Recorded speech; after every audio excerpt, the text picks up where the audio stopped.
options for people, as we do when we're shopping. But then I saw something for me, and I just had to stop and try it on.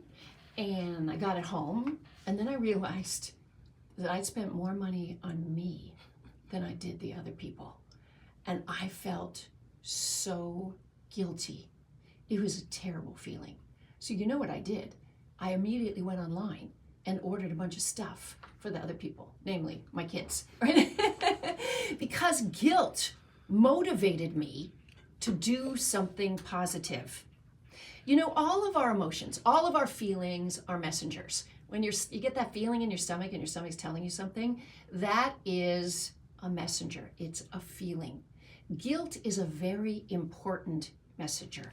Now, what is guilt? Well, by definition, it simply means, feeling like self-blame, whether that you've done something wrong, whether it's real or imagined. It's the perception that you're a little bit inadequate in some way. Here's an interesting thing. Guilt is taught. It's taught, usually kids don't even start to feel guilt until age like 2 or 3, once they're in preschool. Here's why. We are coming out of our mothers onto the planet as survival organisms, which means I want the biggest piece, mine, me first, give me. This is healthy, this is normal, this is inherited, this is how our species survives. But part of our survival is being cooperative with the tribe. So what happens is we get in with the tribe, which is usually around preschool, and then we're told, you need to be sharing, you need to be nice. How do you think he feels that you're hogging the ball, right? And all of a sudden, kids start to develop this sense of guilt. Guilt is a very important organizer of human behavior. When it's proportional and it's rational. You see, if you're raised by critical parents who criticize everything you do because they had critical parents before them, then sometimes that amount of guilt is completely irrational.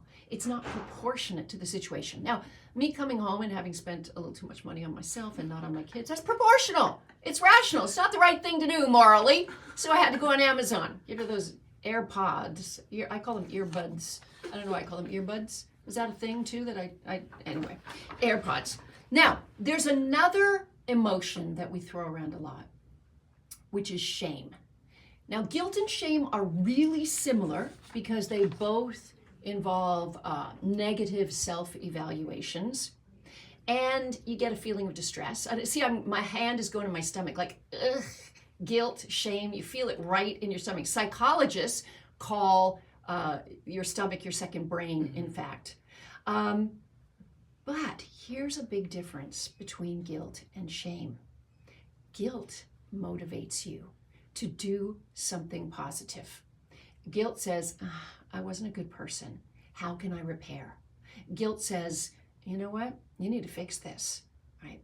But shame is more like, how to describe it? Like you think everybody's looking at you as less than.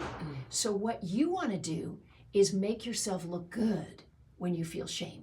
When you feel guilt, it's more like, oh gosh, I got to do the right thing here.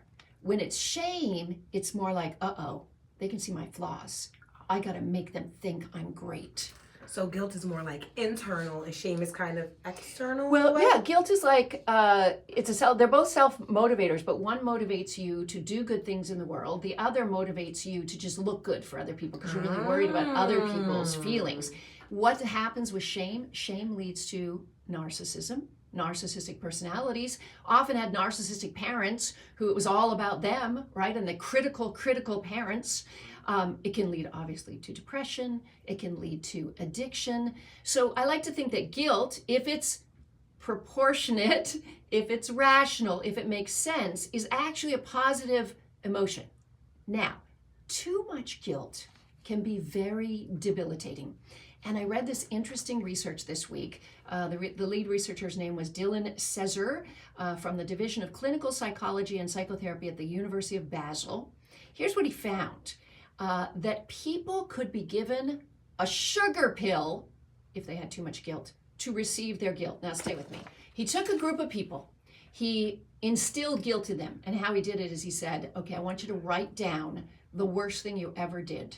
And I want you to think about what you felt when you're thinking about that worst thing that you did. So he basically activated guilt in their body.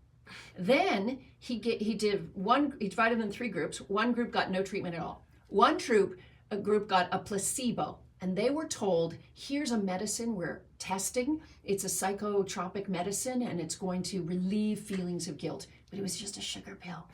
The third group were given the same sugar pill, but they were told, this is just a sugar pill, but you're in the control group, so we want to balance it to see how much guilt can be relieved just by taking the sugar pill. So even when people knew they were taking the placebo, their guilt got reduced as much as those who thought they were taking the medication. Those that got no treatment, their guilt was not reduced. Okay, so let's tear this apart. What does this mean? It means, of course, that we have the ability with our thoughts to change our feelings, right? Cognitive behavioral therapists will say that. Life begins with a thought. Whatever you believe will be a thing, and I always say it's a self-fulfilling prophecy, that thought. So thoughts create feelings, feelings create behaviors, behaviors go out into the environment and get reflected back to you, because if you're nasty out there, people will treat you nasty back, and then you're confirmed, that thought is confirmed, and there comes that cycle. But isn't that interesting that placebo effect, which even in medical studies they know can be as high as 30%, literally 30% of people taking a sugar pill get better in most double-blind control studies. Do you know what a double-blind means? That Kayla? means that neither side knows that they're... The person giving the pill doesn't know if it's the real one or not, and the person taking it doesn't know if it's the real one. Because, if the person giving it knew what it was, they could do a smile and a wink, you got the real deal, whatever. There could be some way that they could transfer information. But no. Placebo effect can be up to 30%. But I think the biggest takeaway for all of us is that guilt is healthy. Yes, parents, we do lay on a little guilt with our kids from time to time. It motivates us to be better people. But too much criticism, too much guilt can result in shame. Shame is not good, and we all need to work to overcome that. All right, when we come back, is your partner having an emotional affair? No, they haven't done anything physical, no touching, no kissing, no nothing, but they're confiding in somebody. Is this dangerous? Let's talk about it when we come back. You are listening to the Dr. Wendy Walsh Show on KFI AM 640. We're live everywhere on the iHeartRadio app. Right now, let's go to the 24-hour KFI newsroom and Layla Muhammad.